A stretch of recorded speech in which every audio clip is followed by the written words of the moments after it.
this is an iHeart podcast. Guaranteed human.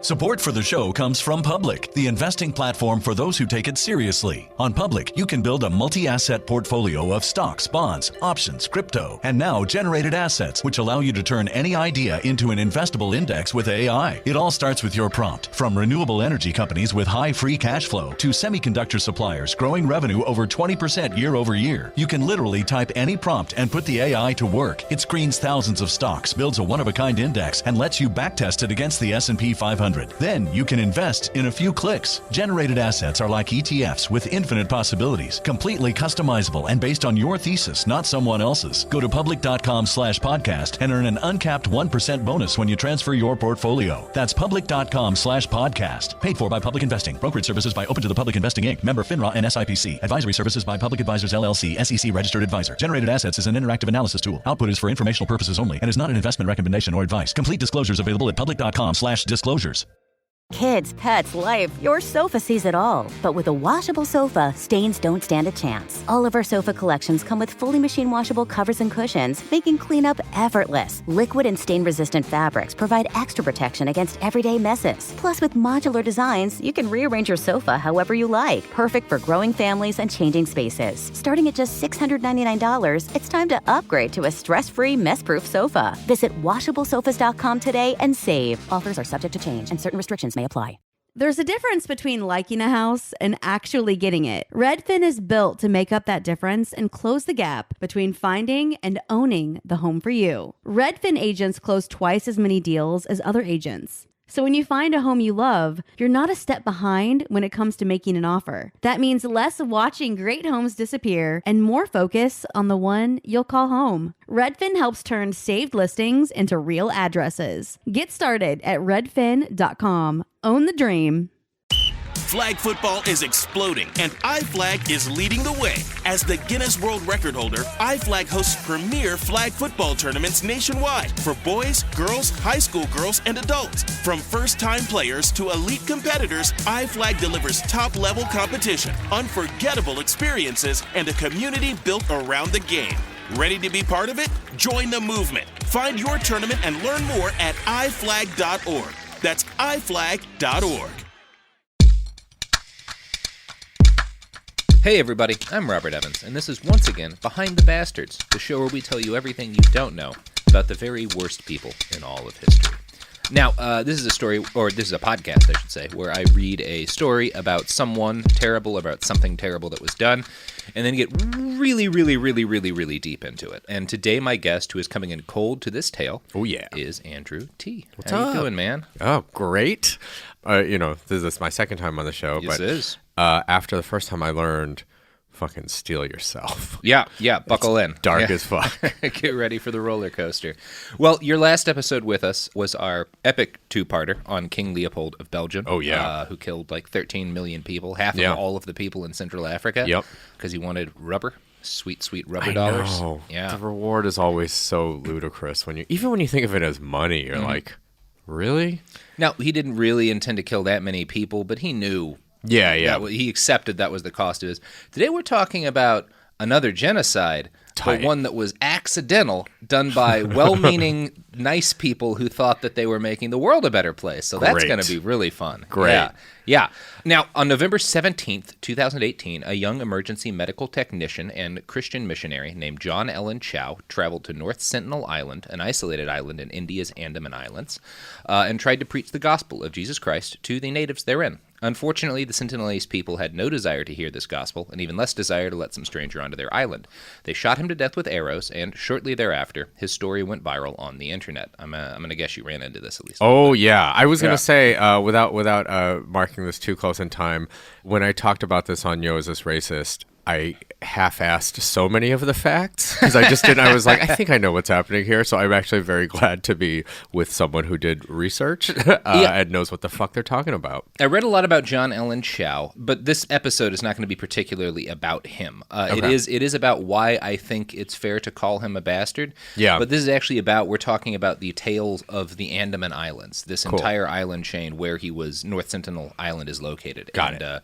The history that I think John knew going into this. Right. And that or everyone even else should know. Not like Yeah, you can still just be like, hey, maybe leave people alone. If they shoot at everyone who lands on their island, maybe leave them alone. Yeah. I guess that's just the devil telling you that you need to talk to these people extra hard. Well, he did say the devil was like one of his last strongholds. Really? Yeah, something like that. Oh, yeah, God. and like the writing he did before he, yeah. Oh.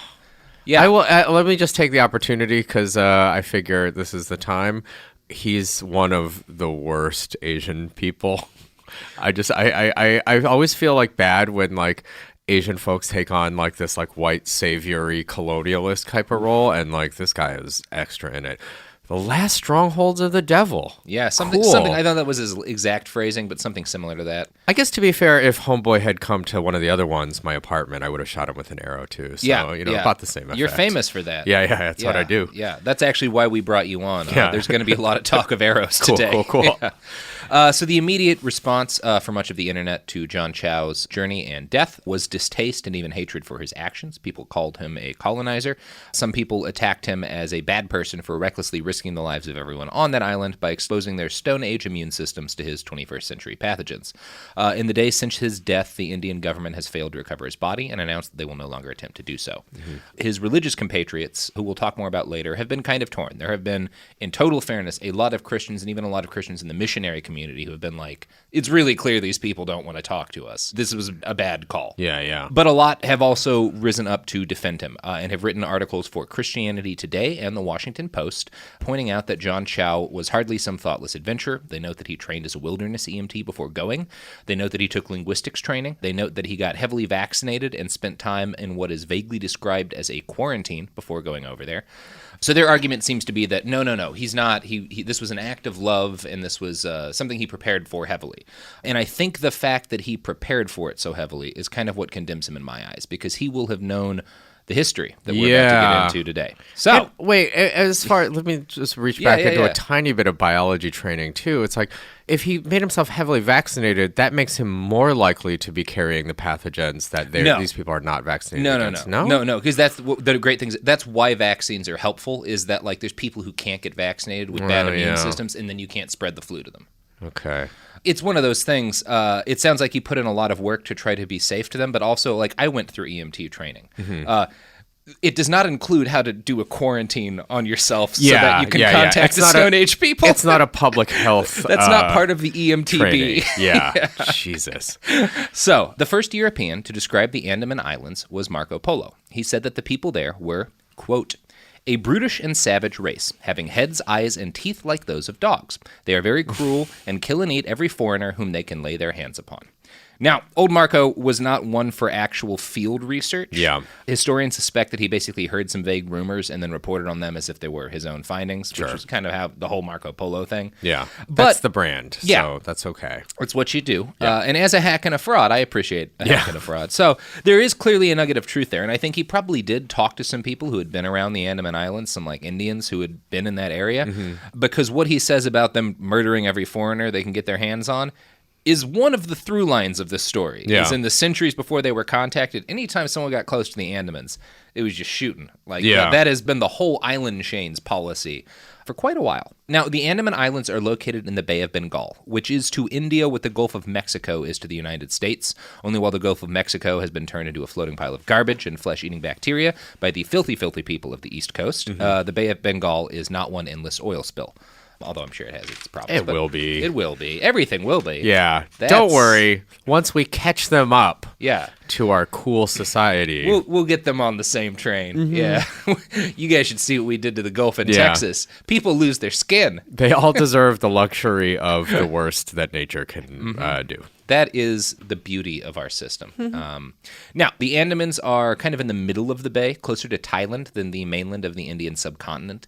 In other words, geographically speaking, they're in the middle of nowhere, east of Jesus, isolated as fuck. So it's easy to understand why it wasn't until 1771 that the grasping hand of colonialism first realized that there was shit worth stealing there.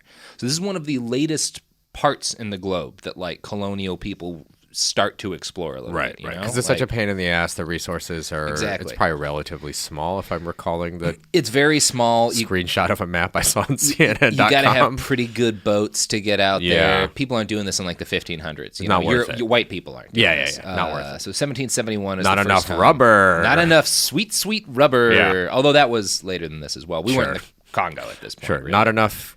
I mean, the Portuguese were. Let's say copper. Yeah, definitely not enough copper for our desires. Yep. I don't know that actually, but I assume they don't have much copper. I feel like, you know, in terms of ease of boat murder, Yeah. not worth it. I've known a couple people from the Andamans, and they didn't look like they had a lot of copper. Okay. Yeah, That's- individually. Sure, I mean, sure. but neither do any of us, and Yeah. I think we have copper. No. So that may be a bad way to judge that. I haven't had a copper in years. So 1771 is the year that the East India Company, Cool. frequent Cool. bastards, Yeah, I pod was gonna side say. characters. Yeah, Do you guys have a musical sting for them yet? we should. There Yeah. should be like a dun dun dun. For the recurring characters, East India's got to be right up there. Because, as soon as the British East India Company comes into a story, you know there's going to be some genocide. Yeah. You know there's going to be some genocide, and it's going to be really half-assed. That's their number one brand. Yeah, is half-assed genocide. Yeah, the British Empire could best be described as slow Nazis. Yeah. In terms of, like, their death toll, like, they didn't do it out of hate. It was Yeah. just like, oh, we accidentally fucked up all the agriculture in India and 30 million people died. Yeah. Our bad. Yeah. Yeah.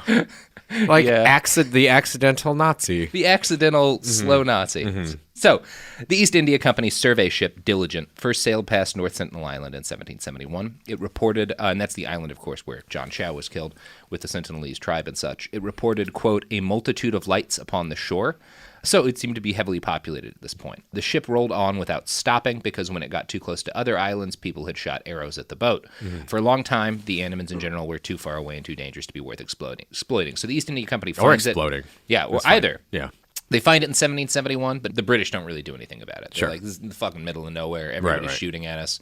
Why take that stress on? Yeah. You have to be a pretty small island for the British to be like, not worth murdering everyone here. 'Cause Okay. They really were not good at leaving tiny island chains Yeah. alone. They love it. They love that shit. So it was not until December 31st, 1857, when colonialism actually started to take an interest in the Andamans. That's when another ship from the East India Company, a steamer named the Pluto, came barreling through the waters of the Andaman Islands. The boat had been sent from the capital of company-controlled India, Calcutta, to study the islands and see if they might be a good place to put one of the penal colonies the British were so very fond of. Cool. They love them some. If you've ever talked to an Australian, you'll know the British love some penal Jesus. colonies. Yeah. I mean, we got the Mad Max movies out of that, so it's not all bad. Yeah. There was some genocide, a lot of genocide actually. Yeah. Huge amount of genocide ongoing up to the present moment. But Mad Max. But So it's a push. pretty good movies. It's a push. Yeah. You got to take what you can. Yeah. That's right. Out of history. Yeah. The bright shining lights. Yeah, and Foster's isn't a good beer, but I have been places where it's the best beer, and those are sad places, but they're places where you need beer. Yeah. Yeah. I guess they do those meat pies where they pour soup on them. Oh, So that's cool. I don't know about that, but I feel like you could have done that in Newcastle too. yeah, So yeah. I feel like that's probably a British thing. Yeah. They just stole. Well, they're British. They Basically. took took. with them. Yeah. So at that point in history, 1857, the Indian subcontinent was busy being convulsed by the Sepoy Rebellion, a bloody mutiny of the East India Company's Hindu and Muslim troops, sparked by the fact that the British had not told these very religious colonial soldiers that they relied on in order to keep control in their colonies that the ammo cartridges they used were soaked in pig and cow fat. So they went out of their way to not tell Hindu and Muslim soldiers that like the act of using the bullets that they were being issued required them to violate their. So there was a little bit of a rebellion and such. Which is so funny too, because it's like, hey, that shit is fucking superstition, man. Like you would risk your already tenuous hold on these fucking murder sellouts by having them violate their. I guess the trick there was to have Muslim troops kill Hindu civilians and vice versa. I mean, that's what they did in the whole empire. You would try to get troops, like that's how where Idi Amin came from, is like his tribe. Yeah. Then you're like, oh, we can send them to other parts of Africa, and they don't give a shit about Just those let the people. sectarianism continue. Yeah. That was all. That's colonialism in a nutshell. Yep. But they were not always good at it, as the Sepoy Rebellion is evidence Just of. like... We'll talk about that in more detail in another episode. Sure. But, today, that's what's happening. That's why they need penal colonies. Yeah, sure. So that day in 1857, the Pluto comes, rolling through the Andamans.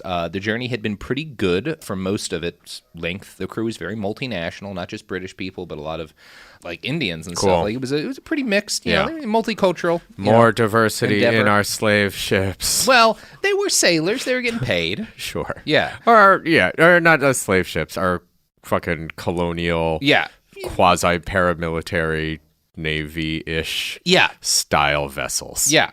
That's a better attitude towards it. Not dissimilar to the Nostromo, I guess. No, actually a lot like the Nostromo. Yeah. There's a lot like I've read a lot of detail about their ship had a band and stuff. They didn't have a cat, but they had a dog. Cool. It's kind of like the Nostromo if the alien was the one that you wound up sympathetic for. Wait, you don't? We got to rewatch this movie. Okay. So, the crew had, been sailing around the islands looking for places to put a penal colony. And then when they were near the end of their expedition, the Pluto ran smack dab into a group of several Andamanese fishermen hanging out in canoes doing their thing. Now, this was the first interaction any East India personnel, and I think any Europeans, had ever had with Andamanese people. They'd spotted a few tribesmen and women during their voyage from, the water, but always at a distance, and what glimpses they'd usually had ended in an Andamanese shooting arrows at them. Not a bad strategy. When was this? This was the 1857. So what were arms like for European folks? Pretty good, pretty decent rifles at that point. You're talking like Civil War level technology. Yeah, so rifle's a pretty formidable thing. Yeah. Not so as it's good as still they're a gonna rifle get, and a sword. Yeah.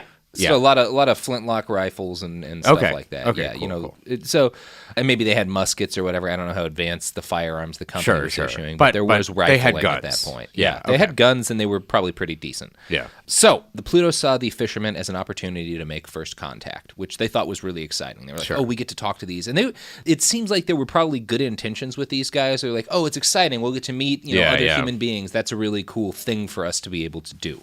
So they sent out a couple of longboats filled with men, including the chairman of the Andaman Committee, which was the group of people running this boat. Was the Andaman Committee, because it's a corporation. So they've got you've got your board of directors for the boat. Mm-hmm. So it's a little bit like a SpaceX board member. Yeah. This is exactly like how SpaceX would have explored an alien planet. Yeah, exactly. This is exactly that sort of situation. So what could go wrong? What could go wrong? So they get out on their boats and they're sailing towards these Andaman fishermen who are just in little dugout canoes. And the canoes that these people use, they're taking trees that they chop down, tropical hardwoods, and for months carving out the center of the tree to make a canoe. So these are pretty primitive boats, pretty low-tech people.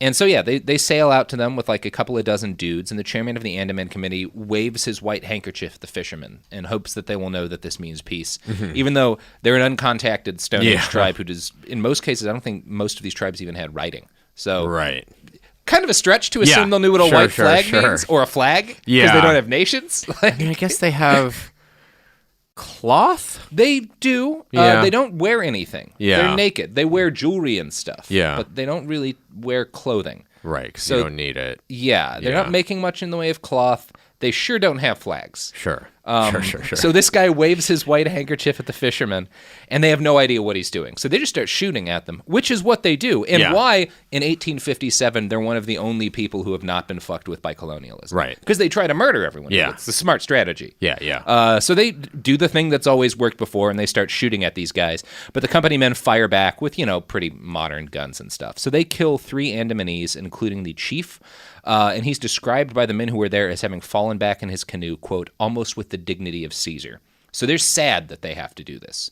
But they open fire. I don't think the Andamanese kill any, but a bunch of these guys get injured by their own men because one of the boats fires on the other boat in a panic. Because they're not...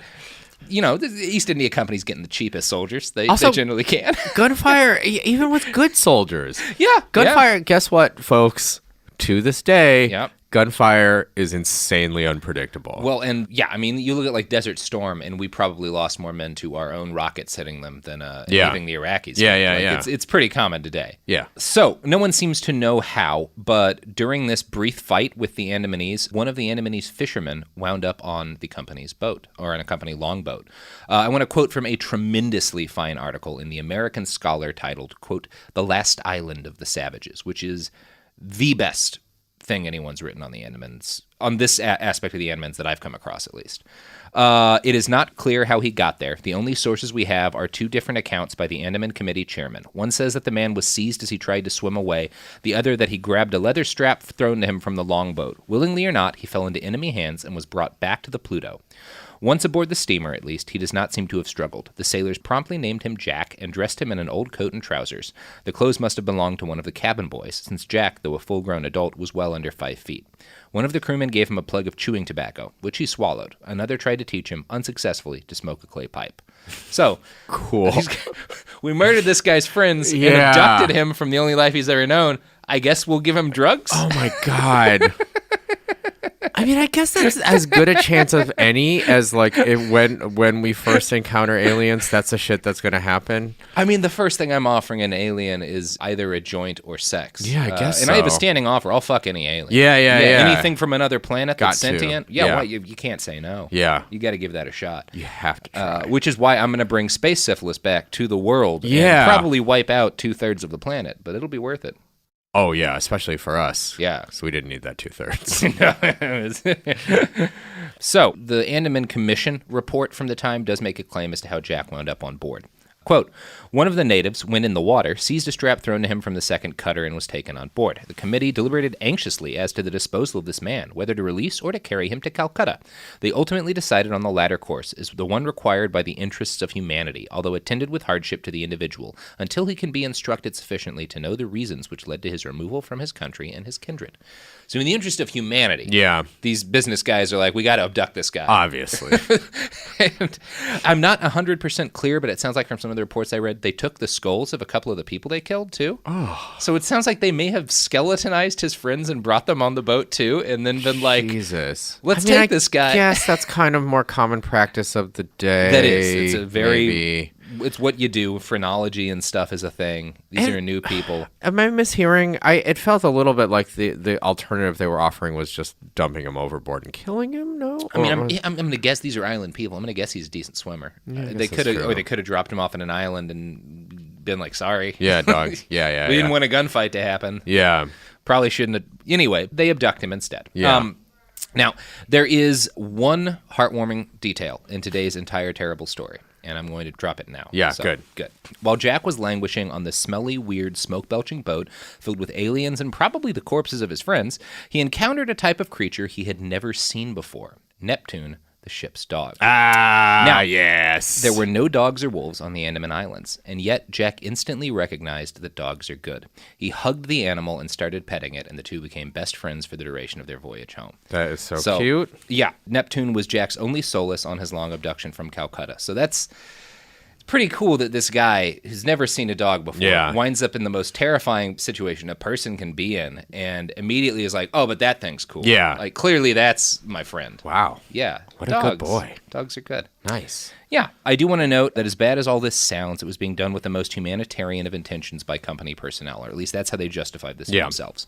At this point, the nigh obliteration of the Native Americans in North and South America was well known and considered to be a horrific cautionary tale by the British. These guys would really? Yeah. I mean, because it was terrible what was done. I mean, there were people who recognized that at the time, maybe not in America, but a lot of people around the world, and there was a lot of sympathy. This is a long-running thing in Europe. Like, it's why Hitler was always obsessed with Native American novels and stuff. Yeah. Like, it's a thing, this sort of, like, fetishization of Native cultures. But it was very much, there was that attitude that it was a tragedy isn't new. People at the time, because in 1857, we were still fucking with the Native Americans. Yeah. People in, like, Europe and other parts of the world at the time knew that was messed up. Yeah. And the fact that a lot of these guys, they didn't have the detail now that we have about how many people were in North and South America before colonial contact and how many died from the disease, but they knew that a lot of them had died from disease. They didn't have germ theory, but it was pretty clear that this thing tended to end badly. So These guys would not be considered woke by modern standards, but by the standards of the time and of the British Empire, a lot of the people involved in these decisions were pretty progressive people. Yeah, right. Well, the alternative was murdering everyone. Yeah. So anything shy of that, pretty good on a curve. Yeah, exactly. So there was no desire to enslave Jack or put him in a cage. This isn't like a Christopher Columbus thing where, like, we find these people and let's own some of them. Like, but they did take him back to Calcutta, and he was kept in the mansion of the Andaman Committee chairman. He was given fine suits of tailored clothing and taken around to all the high society Calcutta had to offer. He met the Viceroy, Lord Canning, and greeted his wife by trying to, quote, blow into her hand with a cooing murmur. This was apparently a traditional greeting of his people, and I have trouble picturing it myself, but that's how it's described. I don't know how that works. I'm doing it. Oh, to everyone. You think that's the sound? So Jack did eventually seem to get into the swing of things, and it seems like he even started to enjoy being the talk of the town and taken care of, food and stuff, Compared to, say, again, like Christopher Columbus, first contact with the Andaman people was relatively less terrible. Yes. Still exploitative, still gross in a lot of ways. But again, you can see the difference. Right, you can see these people know it's fucked up to do what Columbus did, and they don't want to be that. Right. So worth pointing out, in some ways, those people are more woke than a lot of Americans living today. Just to be fair. That's not unfair. Yeah. It's always been a curve. So, and it was still pretty gross in their time, too. I don't want to cover that up either. At one point, a picture of Jack was taken to be sent to Alexander von Humboldt, the German naturalist who became the namesake for my favorite county in America. Mm-hmm. Jack was asked to pose naked for this photo, and he'd gotten used to wearing clothes at this point and kind of realized it was weird that they wanted him to be naked. So he refused, but eventually they needled him until he agreed to strip. I only bring this up because it will not be the last time that we talk about creepy forced nudity and the Andaman people. Yeah. I saw some of the news reports. Yeah.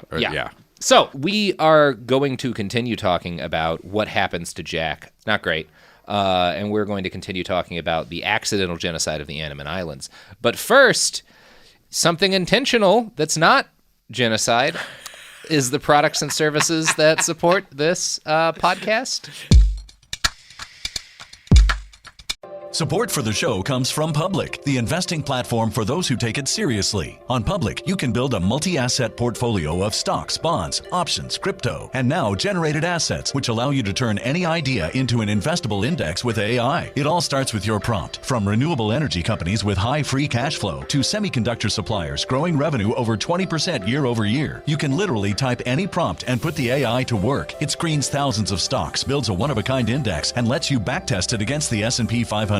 Then you can invest in a few clicks. Generated assets are like ETFs with infinite possibilities, completely customizable and based on your thesis, not someone else's. Go to public.com/podcast and earn an uncapped 1% bonus when you transfer your portfolio. That's public.com/podcast. Paid for by Public Investing. Brokerage services by Open to the Public Investing Inc. Member FINRA and SIPC. Advisory services by Public Advisors LLC, SEC registered advisor. Generated assets is an interactive analysis tool. Output is for informational purposes only and is not an investment recommendation or advice. Complete disclosures available at public.com/disclosures. Life gets messy. Spills, stains, pet accidents, and kid chaos. But with Anabe, cleaning up is easy. Our sofas are fully machine washable, inside and out, so you never have to stress about messes again. Made with liquid and stain-resistant fabrics, that means fewer stains and more peace of mind. Designed for real life, our sofas feature changeable fabric covers, allowing you to refresh your style anytime. Need flexibility? Our modular design lets you rearrange your sofa effortlessly. Perfect for cozy apartments or spacious homes. Plus, they're earth-friendly and built to last. That's why over 200,000 happy customers have made the switch. Upgrade your space today. Sofas start at just $699. Visit washablesofas.com now and bring home a sofa made for life. That's washablesofas.com. Offers are subject to change and certain restrictions may apply. Flag football is exploding, and iFlag is leading the way. As the Guinness World Record holder, iFlag hosts premier flag football tournaments nationwide for boys, girls, high school girls, and adults. From first-time players to elite competitors, iFlag delivers top-level competition, unforgettable experiences, and a community built around the game. Ready to be part of it? Join the movement. Find your tournament and learn more at iflag.org. That's iflag.org.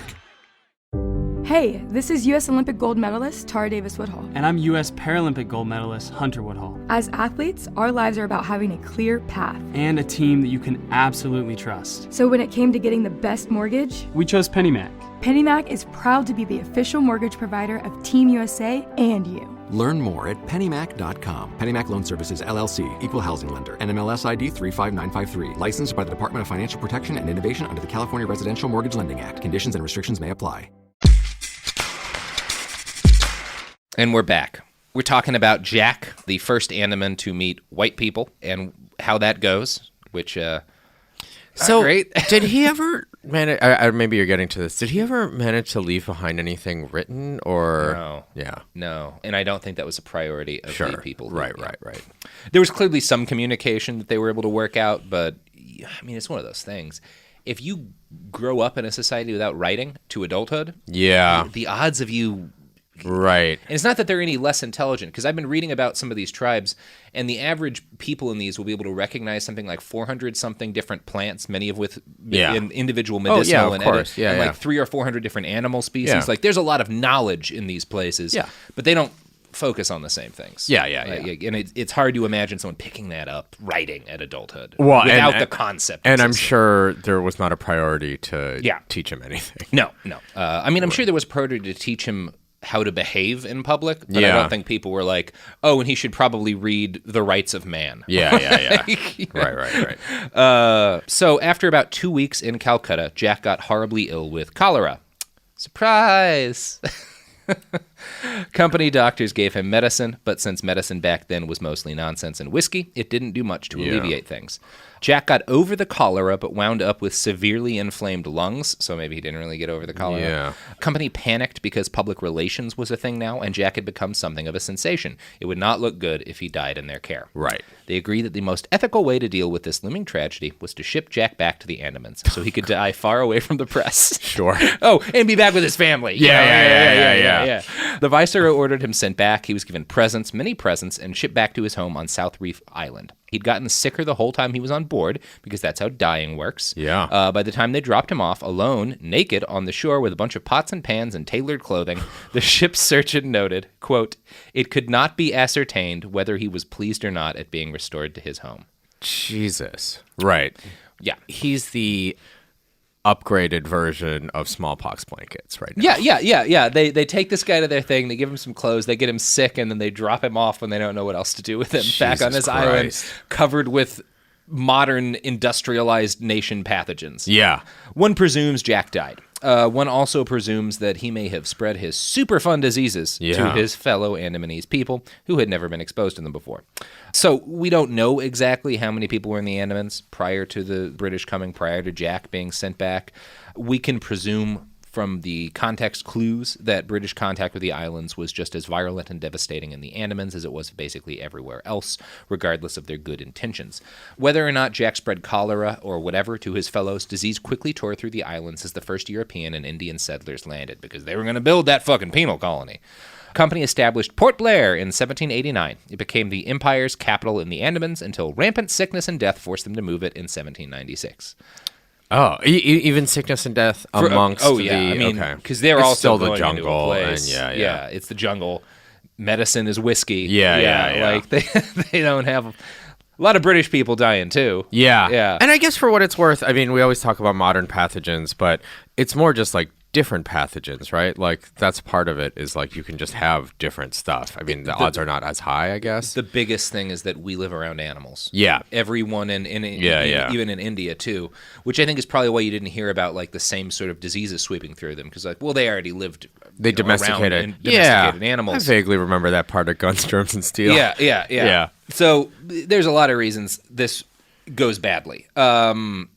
So the author of that wonderful American Scholar article, Adam Goodhart, actually traveled to the National Archives of India in New Delhi and looked over some of the books from the records of the company and the British Raj's rule in the Andaman Islands.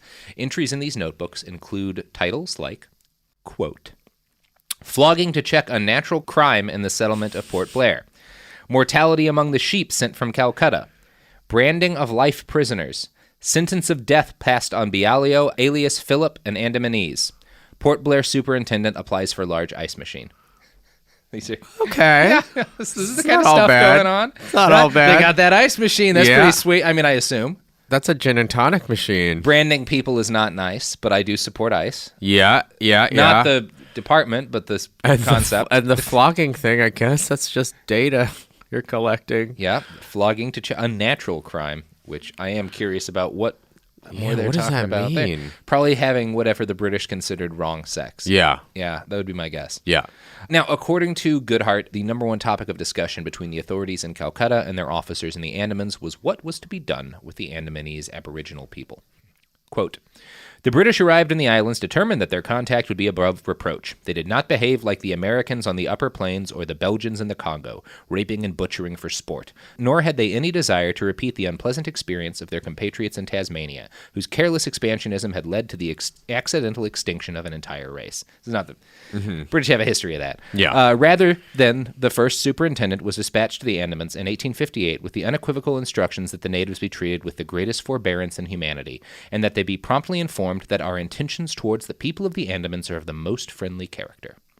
So again, we're your buddies. We're just here to help out. We're here. You're not using all of the land. Yeah. We have prisoners. We do have prisoners. We might mine some stuff. That's all. That's all. Just a little bit on mining and prisoners. Little hit of the British Empire. We swear it won't become a problem.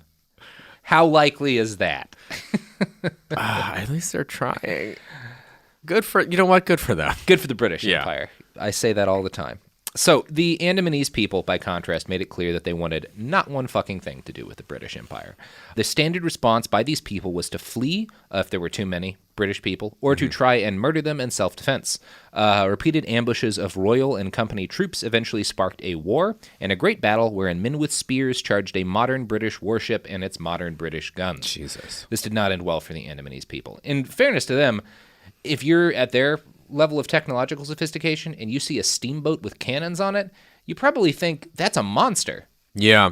We just have to all charge it and kill it. It's like a dinosaur. Well, or you have something. no You don't choice. know what that, like, it's try. It's what you would do. Anyone would act that way if something that looked similar, just this giant monster coming on. Yeah. What do you do? Yeah. Like, what do you do? Anyway, once they were beaten and subdued by rampant disease, most of the Andamanese survivors eventually appeared to decide if you can't beat them, join them. They stopped fleeing, started hanging out in British settlements and asking for coconuts and liquor and cigarettes. The British, in response to this, set up Andamanese homes, where volunteers would be allowed to live if they let the Englishmen try to civilize them. By British estimation, they took pretty good care of the Andamanese natives. One official at the time noted, quote, the government of British India has adopted a policy towards the Aborigines of the Andaman Islands which has made them, above all races of savages, the most carefully tended and petted. That's not nice. Tended and petted. It gives you a little shiver, right? Yeah. When you read what colonizers wrote about what they were doing, even the ones who aren't like outwardly racist and say like fuck the Indians, Andrew Jackson level, it's all just so gross. Yeah. Well, it's still like the phrenology level of classifying humans. Yeah. It's like races of savage. Okay. Yeah. Now, many Aboriginals were adopted temporarily by company officials who spent time in the islands. They would like live in their houses and work as servants and stuff. Some nicknames for these people, because the British could never learn their real names, found in documents include, quote, Topsy, Snowball, Jumbo, Kitty Boy, Ruth, Naomi, Joseph, Caruso, Friday, Tar Baby, King John, Moriarty, Toeless, Punch, Jacko, Jingo, Sambo, and Queen Victoria. Jesus Christ. I mean, I guess what it is they were treating them like animals. I mean, I can't blame him for toeless, because if I knew a guy with no toes, I would call him toeless. Or a bunch of extra toes. Yeah, I would call him toeful. Yeah. That one's okay. You see someone without toes, you call him toeless. Can't blame a man for that. I mean... all the others, though.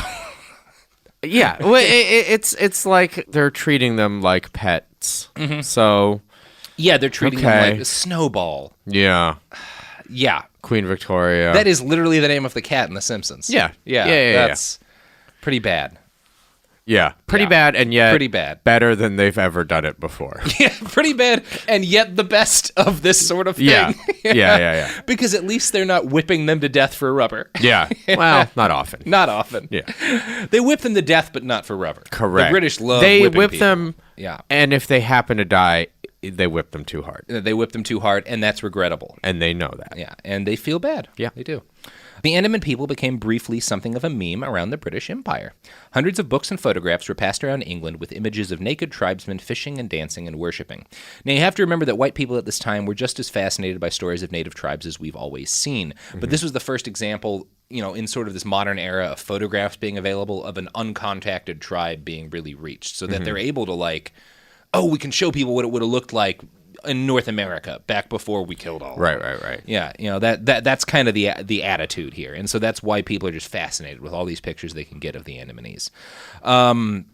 Now, one thing that helped to spread the popularity of the Andamanese people was the fact that, oddly enough, they seem to be slowly dying out. Weird how that works. Now, between 1864 and 1879, 150 babies were born by the women living in the Andamanese home. None of these babies lived past 2. It was noted by observers at the time that it seemed as if the will of the Andamanese people to continue existing had been broken. Sure. Yeah. Now, beyond that, is there any? It's just disease, probably or mostly malnutrition. just disease. But they were noted as all being depressed, maybe because all their friends had died. Yeah. And the STDs didn't help. Europeans had instantly, as soon as they started establishing settlements in the islands, began fetishizing the Andamanese women. Sure. And so syphilis and gonorrhea tore through the unprepared immune systems of the Aboriginal women like wildfire. This came as a real surprise to the British government. They'd assumed that, quote, excessive development of fat around the gluteal region that had been noted in Aboriginal females in the Andamans would stop the British soldiers and sailors from finding them attractive. Yeah, that's pretty gross, right? That's pretty rough. That's literally the open to Baby Got Back. Yeah, but with genocide. Yeah. Baby Got Back, but genocide. Yeah. So it was into this environment that we have just been painstakingly setting up. Okay, cool. In 1879, that a man named Maurice Vidal Portman was made officer in charge of the Andamanese. Now, Portman had joined the Royal Indian Marine at age 16 and risen quickly through the ranks until he found himself basically the guy in charge of the dying Andamanese race. I'd like to quote from his obituary because it really gives you a sweet, sweet hit of that British Empire flavor that we've all come to love. Oh, yeah. But, get ready here. Now, this was written in 1935, by the way. Whoa. For the Times of London. In many parts of the islands, the natives were either still ferocious enemies or at best half tamed, and his work consisted in making contact with them and very gradually bringing them to recognize the value of British rule. Above all men, he had the native touch, that rare, mysterious gift that attracts and makes friends at once with natives. And, slowly, through a long period of years, he made his gift prevail, work of extraordinary difficulty, for most of them were as shy as wild animals, and often of extreme danger. He would frequently have to land on their beaches, standing up in an open boat, amid a shower of poisoned arrows. But in course of due time, he won them by sheer personal magnetism. He doctored them. They were very rapidly dying out from venereal disease. He judged them, and, if necessary, he hanged them. Oh. Yeah. That's a... 1935! Jesus. Oh. Also... They were dying out. Also, he hanged them. Yeah. Well, that's the good and the... Now I don't feel so bad about all the shit I wrote about John McCain. Shit. No, it's fine, man. Fuck it. Wow. There's plenty of fun in obituaries. Yeah. Be a dick. It's good. Now, that's from his, obituary in the Times. No. Obviously, his obituary in the Times of London is not an unbiased account of Mr. Portman's life and times. I did find a more balanced description of his life in the book Lonely Islands, The Negrito People, and the Out of Africa Story of the Human Race. And I should pause here to say... That is where the comedy group got their name from. Oh, my God. Is that the name of a comedy? Oh, okay. Oh, yeah. Lonely Island. Oh. Yeah. No. I mean, maybe. The Aboriginals of the Andaman Islands are called the Negrito people because they are black-skinned. And they were essentially... 60-something thousand years ago, people from Africa figured out how to get boats up to the Andaman Islands, which I can't even comprehend what kind of courage that journey would take. That just sounds insane. Or it's just but they made it. Storms and an accident and you fucking survive and that's where you live now. I mean, but that's a long... Yeah. That feels intentional. People journey. were looking for something. I don't know. Yeah. I mean, I don't know how else... Yeah. And the name, calling them the Negrito people, was a name given to them by racists in a racist time. Sure. But that's one of the terms you'll hear for these people. Sure. I feel uncomfortable saying it. Yeah, because it's tough. Feels gross. Yeah. But anyway, here's a quote from that book, Lonely Islands. Quote, this is about Portman. He was very popular with the Andamanese, enough to attract his predecessors' envy, yet he could be a stern, even brutal colonial administrator, not hesitating to burn down Andamanese villages who had somehow offended, to, quote, show them who was the master, as he put it himself, and to hang the insane son of a chieftain. He was also personally brave, repeatedly facing down armed Andamanese war parties without flinching. So Portman is sort of the best-case scenario for an officer of a brutal colonial empire. Yeah. Because he does seem to have at least genuinely cared about the Andamanese people and their culture. He learned 12 local languages during the time he worked there, so he was not like an oblivious guy. He cared about communicating with these people. Yeah. And he wrote several anthropological histories of tribes in the area that did include really useful information about their culture. So he was not just a guy who burned down villages, but he was a guy who burned down villages. Yeah. Unfortunately, Portman also almost certainly possessed an unquenchable desire to fuck the men of the Andamanese Islands. Yep. And since he was a good servant of the crown, he seems to have sublimated that desire into dozens and dozens of unsettlingly erotic photographs and detailed descriptions of their genitals. And that's what we're going to be talking about. Cool. After some ads, none of which will contain detailed descriptions of genitals. Well, some of our ads are randomly slotted. If I don't read an ad, it's a random ad. Yeah. People got angry at us because one came on for the Emirates airline. Oh, shit. We've complained about that. Should be removed from the thing, but we don't know what comes up. Yeah. So it is possible. I was going to say fairly reasonable given the state of podcast advertising today. Yeah. There's going to be a dead genital mentioned in that ad. I hope not. It's possible. You never know. If an ad comes on that's advertising detailed depictions of genitals, I apologize.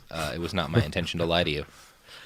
It could be an ED ad. You could be an ED ad, but that's a little different. Ad break! Support for the show comes from Public, the investing platform for those who take it seriously. On Public, you can build a multi-asset portfolio of stocks, bonds, options, crypto, and now generated assets, which allow you to turn any idea into an investable index with AI. It all starts with your prompt. From renewable energy companies with high free cash flow to semiconductor suppliers growing revenue over 20% year over year, you can literally type any prompt and put the AI to work. It screens thousands of stocks, builds a one-of-a-kind index, and lets you backtest it against the S&P 500. Then you can invest in a few clicks. Generated assets are like ETFs with infinite possibilities, completely customizable and based on your thesis, not someone else's. Go to public.com/podcast and earn an uncapped 1% bonus when you transfer your portfolio. That's public.com/podcast. Paid for by Public Investing. Brokerage services by Open to the Public Investing Inc. Member FINRA and SIPC. Advisory services by Public Advisors LLC, SEC registered advisor. Generated assets is an interactive analysis tool. Output is for informational purposes only and is not an investment recommendation or advice. Complete disclosures available at public.com/disclosures. Tired of spills and stains on your sofa? Wash away your worries with Anabay. Anabay is the only machine washable sofa inside and out, where designer quality meets budget-friendly prices. That's right, sofas start at just $699. Enjoy a no-risk experience with pet-friendly, stain-resistant, and changeable slip covers made with performance fabric. Experience cloud-like comfort with high-resilience foam that's hypoallergenic and never needs fluffing. The sturdy steel frame ensures longevity, and the modular pieces can be rearranged anytime. Shop WashableSofas.com for up to 60% off site-wide, backed by a 30-day satisfaction guarantee. If you're not absolutely in love, send it back for a full refund. No return shipping or restocking fees. Every penny back. Upgrade now at WashableSofas.com. Offers are subject to change, and certain restrictions may apply. Flag football is exploding, and iFlag is leading the way. As the Guinness World Record holder, iFlag hosts premier flag football tournaments nationwide for boys, girls, high school girls, and adults. From first-time players to elite competitors, iFlag delivers top-level competition, unforgettable experiences, and a community built around the game. Ready to be part of it? Join the movement. Find your tournament and learn more at iflag.org. That's iflag.org. Hey, this is U.S. Olympic gold medalist Tara Davis-Woodhull. And I'm U.S. Paralympic gold medalist Hunter Woodhull. As athletes, our lives are about having a clear path. And a team that you can absolutely trust. So when it came to getting the best mortgage, we chose PennyMac. PennyMac is proud to be the official mortgage provider of Team USA and you. Learn more at pennymac.com. PennyMac Loan Services, LLC, Equal Housing Lender, NMLS ID 35953. Licensed by the Department of Financial Protection and Innovation under the California Residential Mortgage Lending Act. Conditions and restrictions may apply. And we're back. We just got finished with a shrieking loud fire alarm. This has been quite the day over at the offices. But now it's time to talk about the Andamans more. When we were last talking, we were talking about that guy Portman, and we're about to start talking about his erotic photographs and detailed descriptions of the genitals of the native Andamanese people. So, sure. Yeah, let's get back into it. Who among us has not taken erotic genitalia photos in the name of science? Yeah, who among us has not committed colonialism via pictures of dicks? By the 1890s, basically the only thing that Portman did anymore, he'd given up all the other aspects of his job, and he pretty much just took pictures of Andamanese people. Cool. Now, not just pictures, he also described their bodies in deeply uncomfortable detail. Great. He made a lot of money doing this. At the time, it probably looked like a scheme to pad out his salary by selling photographs, but historical perspective makes it seem like something else was at stake here. So I'd like to quote from a fabulous historical study published by Satadru Sen of Queen's College depicting Portman's photographs. Quote, "In one image, a robed Portman poses regally on an improvised throne, with a group of semi-naked Andamanese standing beside him. The names of the islanders, who are given as a group of Andamanese chiefs, are given in the caption. All have authentic Andamanese names. They do not inhabit the frightening and alienating tropical jungle of the colonial imagination that savages renamed Crusoe and Friday inhabited in the early days of the settlement. One man, a 35-year-old named Riala, is described elsewhere in the archive as the titular king of the Andamans, and is said to have been given this title by the British in 1878. Portman himself was instrumental in these kinds of appointments, having installed Aboriginal men as chiefs after 1879.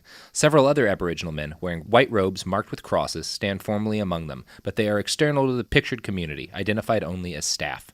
In another image in the same file, Portman is dressed in a kind of white safari suit. He reclines on the ground, surrounded by the principal chiefs of the South Andamans, who wear nothing. In a third picture, probably taken in the same session, he steps forward aggressively from the center of a line of naked Aborigines. So again, Portman dressed to the nines, everyone else naked.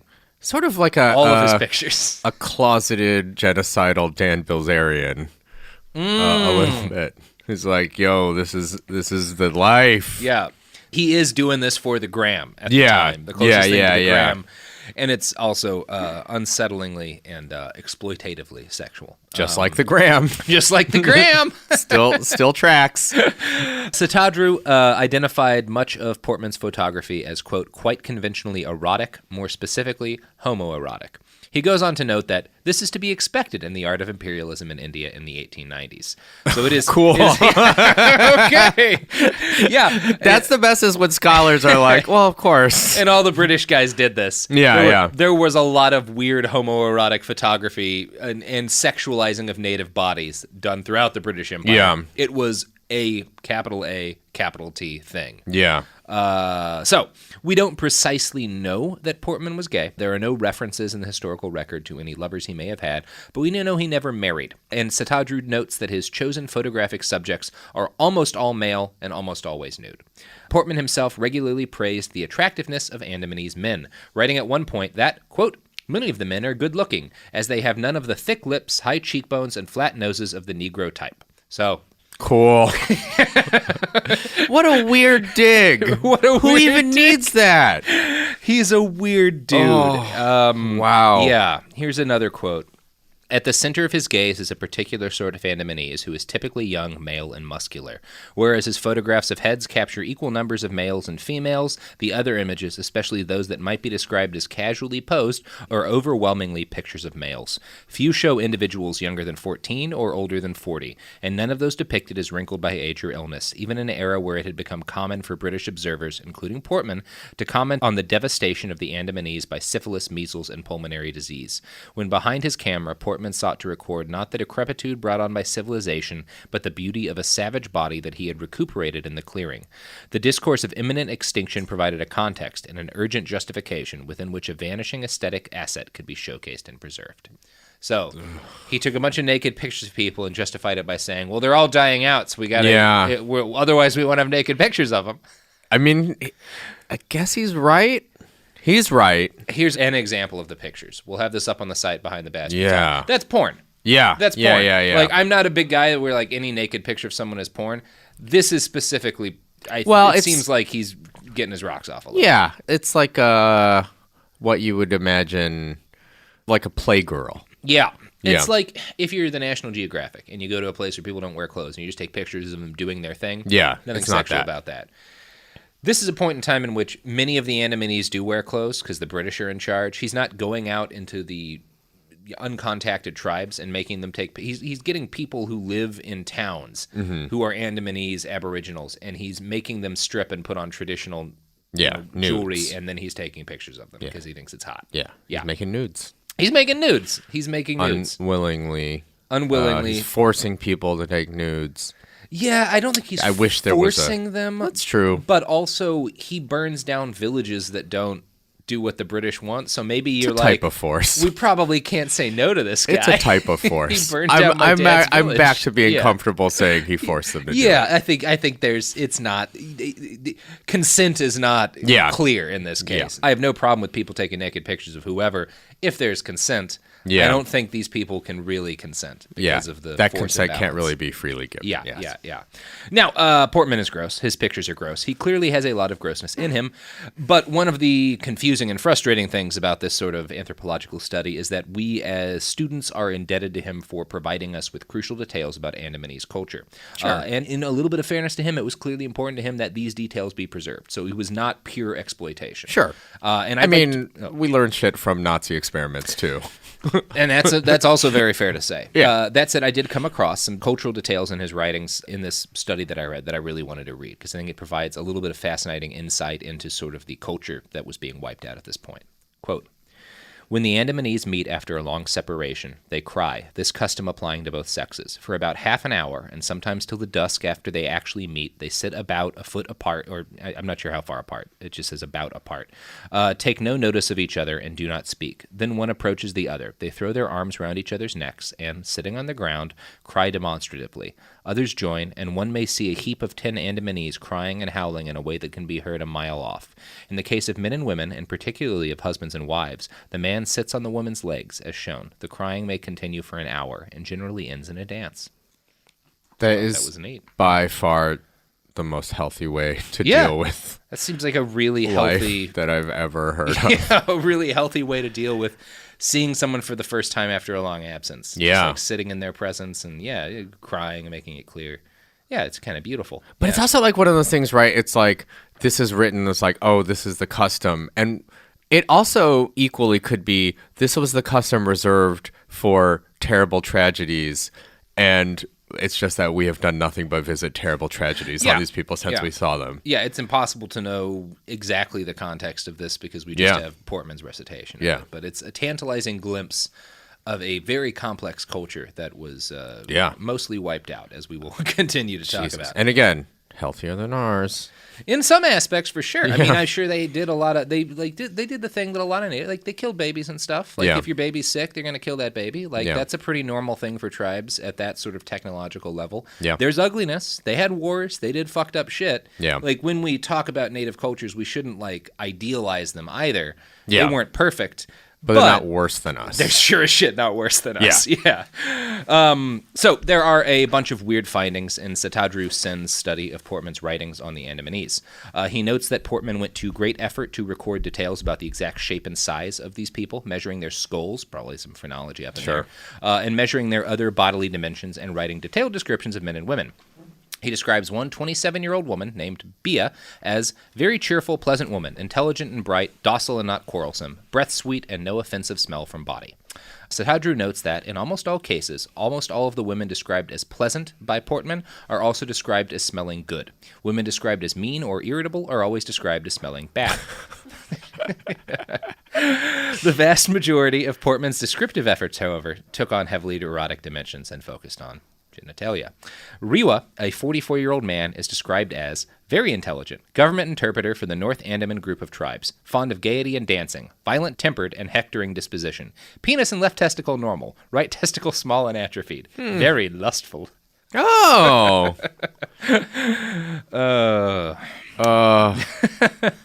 What do you I do don't with remember that? anthro class that well, but at some point, where did we leave lustful off on the scale?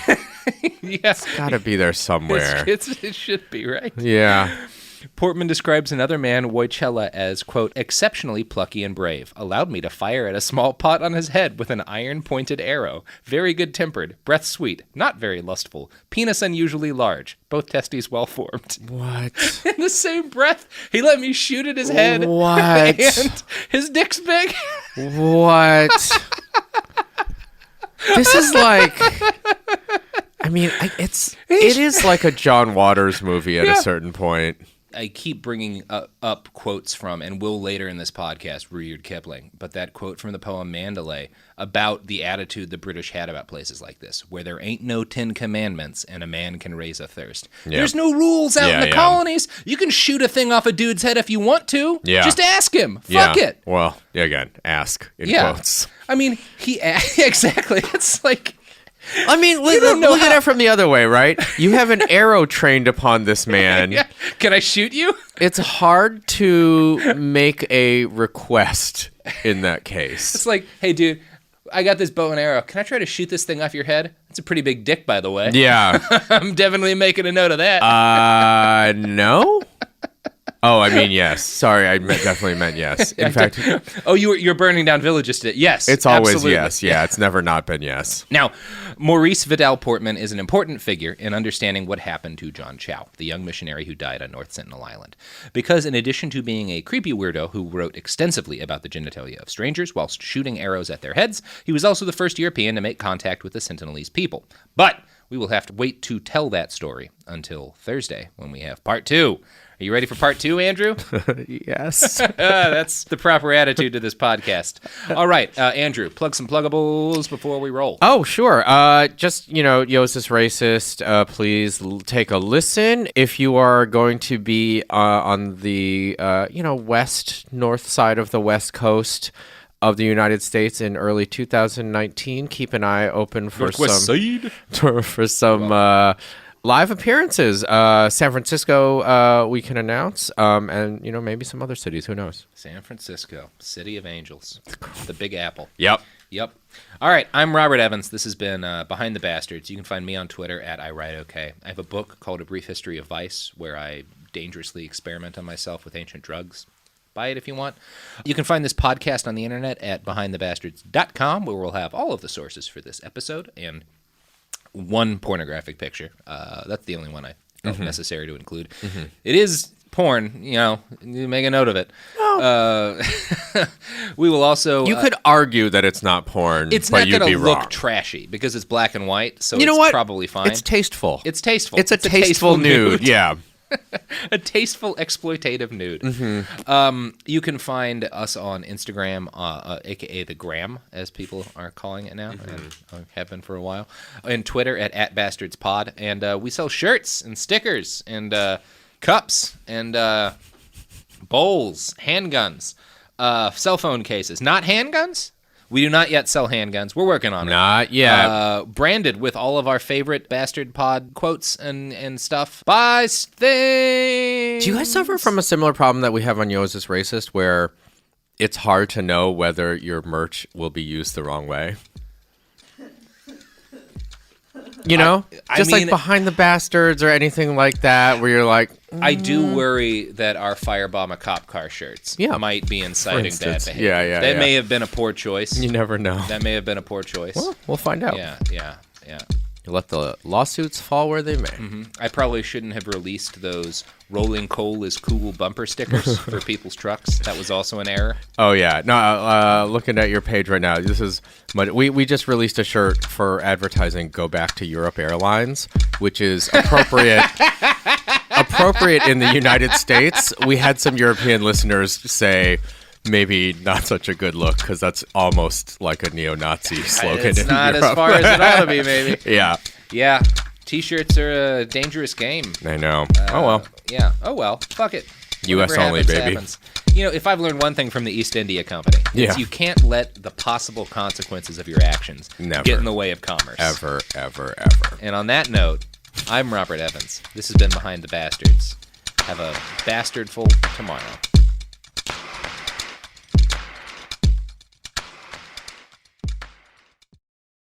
A BetterHelp ad. We get it. February is full of flowers, candy, and, of course, lots of talk about relationships. It can feel like everyone else has it all together in their love lives. But the truth is, we're all still figuring it out. Whether you're working on your marriage, navigating the dating apps, or prioritizing staying single, no matter where you are, you're right on time. Therapy can help you find your way and take some of the pressure off yourself so you can determine what you want, what feels heavy, and how you can feel lighter. Just a little bit of outside perspective from a professional can lead to new understanding and a lot of progress. So the next time you're feeling iffy about your love life, try therapy with BetterHelp and see where it takes you. And remember, you're right on time. Visit BetterHelp.com for 10% off. That's BetterHelp.com.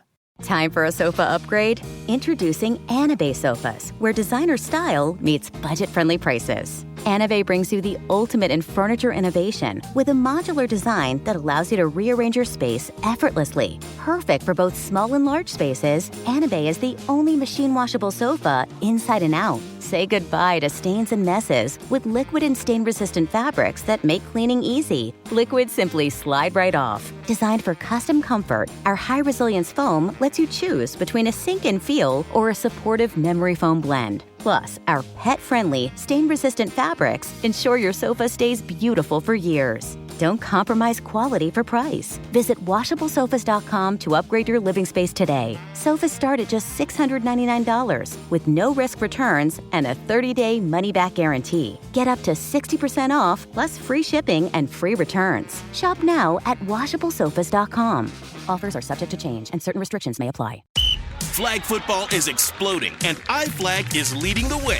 As the Guinness World Record holder, iFlag hosts premier flag football tournaments nationwide for boys, girls, high school girls, and adults. From first-time players to elite competitors, iFlag delivers top-level competition, unforgettable experiences, and a community built around the game.